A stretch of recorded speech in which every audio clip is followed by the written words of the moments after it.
soir. Les titres d'abord. Lutte contre les fake news, entendez les fausses informations. Une table ronde a été organisée ce mardi par l'Association des médias en ligne. Nommés récemment par le président de la République, les membres de la Cour constitutionnelle et le procureur près la Cour constitutionnelle prêteront serment demain dans la matinée. Merci de nous suivre et vous avez raison. Nous ouvrons ce journal par la Coupe du monde de football. La Suède a battu la Suisse sur le score d'1-0. Cette victoire permet aux Suédois de se qualifier pour les quarts de finale de la compétition. Elle affrontera au prochain tour le vainqueur du match Colombie-Angleterre prévu tout à l'heure à 19h. Je vous le disais à l'instant, nommés récemment par le président de la République, les membres de la Cour constitutionnelle, le procureur près la Cour constitutionnelle prêteront serment demain dans la matinée. La cérémonie se déroulera devant le tout Kinshasa politique au palais du peuple. Le chef de l'État, vous vous en souviendrez, a dans une ordonnance nommé le sénateur Polycarpe Mongoulou, bien entendu Norbert Nkoulou Kilombo, Jean Ouboulou Pungu et François Bonaka avaient été à cette occasion nommés membres de la Cour constitutionnelle. La première table ronde sur les fake news a vécu. Cette rencontre a permis aux professionnels des médias de faire l'état de lieu de ce phénomène. Enjeu, lutter contre les fausses informations, surtout sur les réseaux sociaux. Une initiative de l'Association des médias en ligne. Ange Makadi et Girès Chimanga. Les fake news sont des fausses informations, parfois des informations falsifiées ou truquées, diffusées avec l'intention d'induire en erreur ou d'influencer. Il n'est pas un phénomène nouveau. Les fake news ont une grande ampleur et se répandent avec une vitesse rapide grâce aux médias numériques. Pour réglementer les secteurs, à l'aube des élections, l'Association des médias en ligne en RDC a réuni différents acteurs et intervenants autour de la table ronde. Pour les présidents du CESAC, les fake news empoisonnent les métiers de la presse, d'autant plus que ce ne sont pas nécessairement les journalistes qui les produisent. Ce que nous pouvons faire en tant que régulateurs et en nous conformant à nos textes, c'est faire en sorte que ces fausses informations soient contenues ou restent dans les réseaux sociaux comme on le fait, mais que ça ne vienne pas polluer les médias traditionnels et les médias en ligne. Et comment est-ce qu'on peut le faire? Nous, en tant que régulateurs, nous avons entre autres attribution de veiller à la qualité des contenus que publient les médias. Le recteur d'Ili Fassi, associé à cette table ronde, a relevé les défis que rencontrent les apprenants face à ces phénomènes. Je ne pense pas que tous les journalistes congolais font de fake news. Il y a certains qui en font et ils en font, ils savent pourquoi ils font ça. Ils font ça pour nuire. Mais il faut que ceux qui font du bon journalisme viennent casser cela en faisant recouper les informations, tout simplement. Les plaidoyers sur l'adoption de la loi sur l'accès à l'information et la dépénalisation du délit des presses sont entre autres les recommandations formulées à l'issue de cette rencontre. GED, CESAC et UNPC ont pris part activement à la manifestation. Initialement annoncé pour le 2 juillet, la tripartite gouvernement CENI-CNSA aura lieu finalement ce jeudi 5 juillet, indique un communiqué signé par le rapporteur du Conseil national de suivi de l'accord, Valentin Vangui. Cette réunion devra évaluer l'application de l'accord de la Saint-Sylvestre et le processus électoral. Autre report, c'est celui de la cérémonie de lancement du concours de recrutement de la 5e promotion de l'École nationale d'administration. Il a été reporté à jeudi. Dans un communiqué, la direction générale de l'ENA a expliqué que ce report est lié à des raisons d'ordre technique, tout simplement. Elle promet tout de même que le processus de recrutement va se dérouler selon les normes prévues. Oui ou non, le Canada a lancé depuis peu la loterie DV. Une certaine opinion en parle de plus en plus pour en savoir un peu plus, en attendant des contacts à prendre avec les services consulaires de ce pays. Nous nous sommes rendus chez Access Canada, une agence officielle reconnue dans la consultance pour l'immigration. Selon elle, le Canada n'organise pas de loterie, ceux qui le font trichent. Amen Dimwani, Eric Ndongala. L'utopie du bonheur est ailleurs, continue à s'emparer de tous ceux qui, à tout prix, veulent tout tenter pourvu de partir, pourvu de quitter les pays. Dernière trouvaille, la loterie DV version canadienne. Et depuis, la nouvelle va vite, elle s'étend, comme quoi le Canada se serait lancé il y a peu à la loterie américaine tant connue. À la place de Kinshasa, sur le boulevard du 30 juin, se trouve Access Canada, une agence de facilitation de voyage pour les personnes désireuses d'y immigrer. La loterie pour immigration au Canada n'existe pas, nous a-t-on confié ici. Actuellement, la population congolaise est victime de la prolifération des cyber qui essaient de faire croire aux Congolais qu'il y a une certaine loterie au Canada. Ça n'existe pas. L'immigration canadienne a toujours été sélective. Et le fait qu'ils procèdent à une sélection, les cybercafés tentent de faire croire aux Congolais qu'il y a une soi-disant loterie qui est organisée au niveau du Canada. C'est faux. Immigrer au Canada, pas impossible pourtant, nous a-t-on rassuré, mais encore faut-il passer par une procédure normale et bien conditionnée. Même pour tenter une procédure d'entrée express, il faut toujours remplir certaines conditions. Il faut toujours avoir ces diplômes-là. Il faut avoir un relevé bancaire parce que vous devez justifier vos moyens que vous avez pour que vous puissiez vous prendre en charge et le montant de fois exagéré. Ils ont un plafond qu'ils acceptent par rapport à la taille de votre cellule familiale. Et les cyber ne vous disent pas ça. Ils vous diront venez payer $10. Vous allez vous soumettre à une certaine loterie. Après quelques minutes, quelques secondes, on vous dira que vous avez été sélectionné. C'est faux. Et vous ne pouvez pas faire croire à une personne que dès qu'il a payé ses $10, aussitôt il est sélectionné. Ça, c'est de l'arnaque. Merci, Amen. C'est à vous, Ange Makadi. Vous allez nous transporter d'abord là, loin à Nouakchott. Lundi à Nouakchott en Mauritanie dans la soirée du 31e sommet des chefs de l'État de l'Union africaine. Une vingtaine de chefs d'État ont participé à ces sommets consacrés à la lutte contre la corruption. La République démocratique du Congo s'était représentée par les vice-premiers ministres en charge des affaires étrangères. Glorian Sia.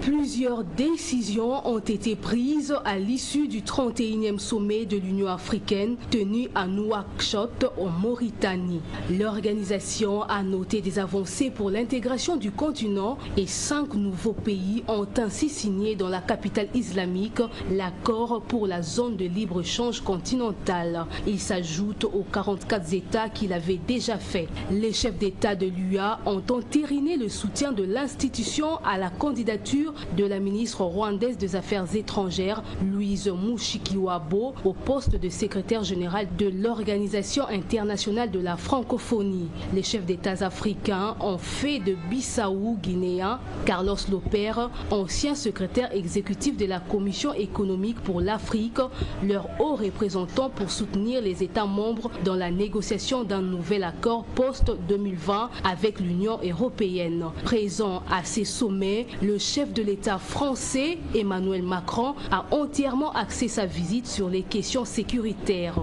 En ce qui concerne la République démocratique du Congo, la conférence sur le rapport du Conseil de paix et de sécurité se félicite des efforts déployés par les autorités congolaises, la CENI, la SADC, la CIRGL et la CECAC et d'autres États pour la préparation, l'organisation et la tenue des prochaines élections générales prévues en décembre novembre 2018. Par ailleurs, la conférence encourage les acteurs politiques et sociaux congolais à faire les compromis nécessaires en vue de préserver un dialogue continu et un esprit de consensus comme seul moyen pour la conduite des élections pacifiques. À cet égard, la conférence exhorte la CENI à prendre les mesures nécessaires pour rendre opérationnelle l'équipe d'experts électoraux dépêchés par l'UA et les partenaires internationaux afin que cette équipe puisse apporter l'assistance et les garanties aux assurances requises quant à l'utilisation de la machine à voter. Elle exprime sa solidarité avec le peuple congolais face à l'épidémie d'Ebola et se félicite des efforts déployés pour endiguer l'épidémie. À l'issue de ce sommet, les chefs d'État ont donc convenu de se revoir les 17 et 18 novembre prochains à Addis Abeba pour un sommet extraordinaire destiné à entériner ces réformes. La Cour pénale internationale a fixé pour ce mercredi l'audience du procès de Jean-Pierre Bemba dans l'affaire de subornation des témoins. Selon les chargés de sensibilisation de la CPI en RDC, Patrick Chiboui, il n'y aura pas de prononcé ce mercredi. Les différentes parties vont plutôt présenter les éléments supplémentaires sur la question de la peine. Vous vous rappelez, la Cour avait requis une année de prison contre Bemba pour subornation, mais le bureau du procureur avait fait appel et il risque 5 ans de servitude pénale, le maximum prévu par les tests.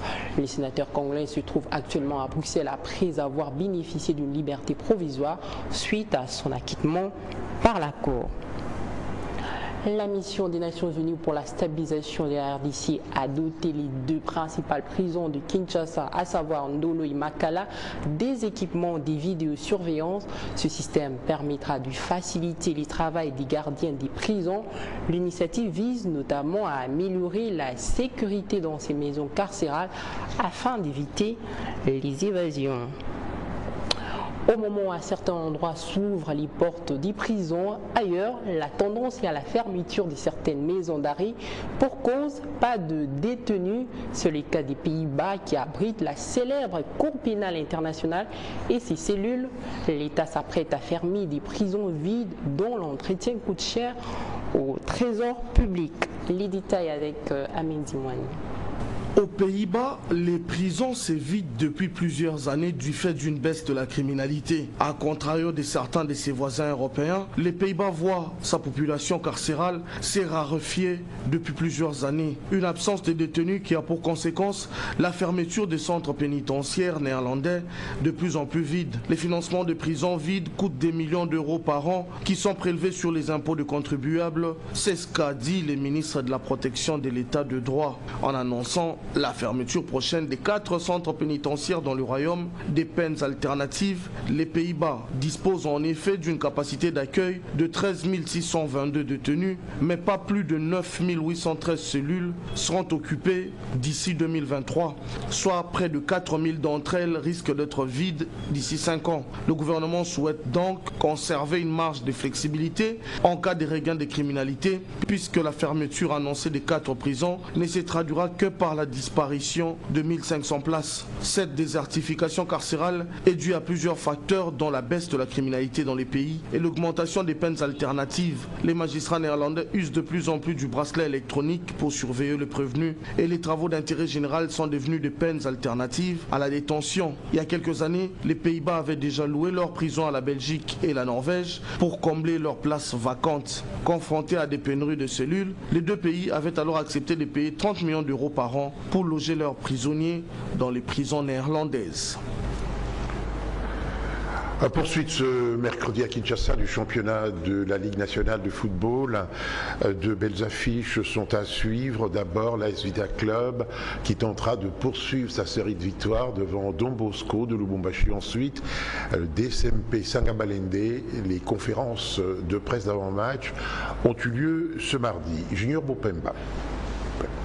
La phase du play-off du championnat de la Lina Foot a déjà atteint son dernier virage, d'où les calculs se font tels que dans le top 4, personne n'entend faire cadeau à personne. 4 clubs pour 3 places africaines, clairement l'un des protagonistes doit tomber. Pour ce mercredi, l'ASV Club qui affiche une forme indescriptible reçoit le CS Don Bosco en première explication au Stade des Martyrs. Présent en conférence de presse d'avant-match, Raoul Choum, le coach adjoint de l'ASV Club, se dit prêt et entend rester sous la même dynamique. Les autres matchs, on ne peut pas sérieux. C'est une équipe qui nous a pris de points. Une raison de plus à ce qu'on soit beaucoup plus concentré sur cette équipe. On n'a pas peur du tout. On n'a pas peur du tout de Don Bosco. On sait qu'on a un Armada qui est prêt à tout moment. Donc on est prêt pour affronter ce sportif Don Bosco. Du côté des Don Bosco, on joue plutôt les prestiges dans les classements finaux, même si l'on ne sait trouver le chemin africain. Ce qui est vraiment évident, c'est de respecter d'abord l'adversaire. Vous savez, nous sommes vraiment, après avoir gagné des matchs aussi, mon équipe est en confiance aussi. Il faut entamer ces matchs-là avec beaucoup de sérénité, beaucoup d'abnégation et d'engagement. Ça sera, quand je dis, ça sera un match très difficile. Dans le clou du spectacle, il y aura les temps attendus des SMP Sangabalende. Une partie dont les 90 minutes seront on ne peut plus précieuses. Quant à la pression qui caractérise cette rencontre, Otis Ngoma Kondi, le coach des Immaculés, relativise et pense que cela fait partie de sa vie professionnelle. Concernant la pression du match demain, tous les acteurs, ils en ont l'un d'eux. Tous les présidents des clubs et les supporters aussi sont sous pression. Pour la pression, elle est là. Seul bémol dans ces face-à-face, c'est l'absence du staff des Bangelou, plus que pas informé de la tenue de ces conférences. Et puis la 6e édition du Tour cycliste international se poursuit. Elles sont désemparées. Après le Congo central, les coureurs ont entamé l'étape de la partie sud-est du pays. Hier lundi, ils ont parcouru 180 km de Likasi à Kolwezi dans l'ex-province du Katanga. Junior Bompema. Fini le Congo central, la place est laissée à la partie sud-est du pays qui compte 3 étapes à parcourir.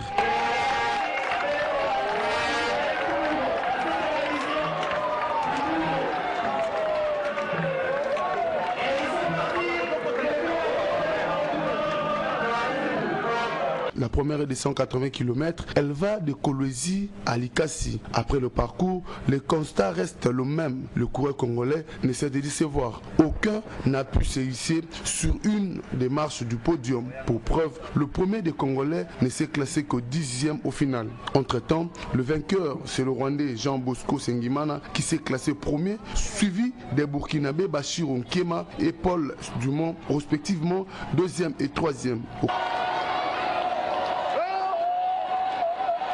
Classement général, c'est le Français Noël Richer qui s'est emparé du maillot jaune malgré sa 9e place. La prochaine étape prévoit ce mardi 120 km à parcourir qui partira de Likasi à Lubumbashi. Oui, j'ai bien reconnu la ville de Likasi. Place à présent à la revue de presse. La signature de la charte constitutive du Front commun pour le Congo fait la une des journaux parus ce mardi dans la capitale. Sélection de Hermione Yanvou. Revue de presse.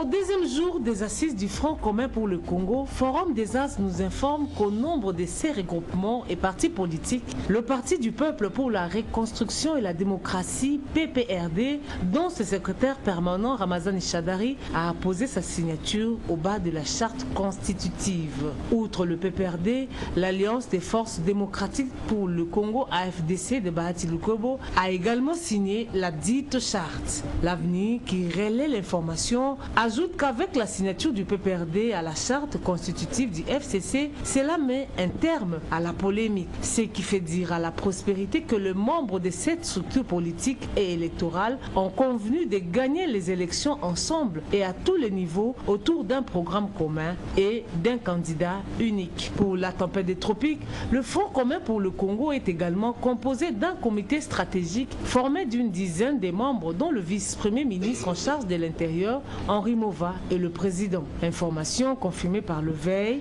qui rappelle que le FCC a été constituée au début du mois dernier à l'issue d'une retraite gouvernementale à Kingakati sur l'évaluation de la situation politique au regard des échéances électorales. Bouclons les dossiers FCC avec le courrier de Kinshasa qui estime que la plateforme a décidé à donner à la RDC un président et une majorité stable. Autre chose, le journal revient sur l'affaire Franck Diongo dont le procès est renvoyé au 18 juillet pour auditionner l'avis écrit du ministère public. Pour rappel, l'opposant a été condamné le 18 décembre 2016 à 5 ans de prison ferme en procédure de flagrance pour séquestration de 3 militaires. Un mot des sociétés dans cette revue, Elima News fait une analyse sur la thérapeutique pour désengorger la circulation routière à Kinshasa. Pour le journal, l'ouverture des nouvelles routes macadamisées reste une initiative louable, mais aussi l'entretien des routes existantes. Citons dans cette revue par la caricature du Forum des As. Oh là là, laissez-moi passer, nous devons signer le premier, c'est nous les géniteurs de cette plateforme. Rien à faire, je dois signer cette charte pour protéger mon poste au gouvernement. Ouf! Le journal se termine ici, mais l'information continue sur notre page Facebook, Numérica TV officielle.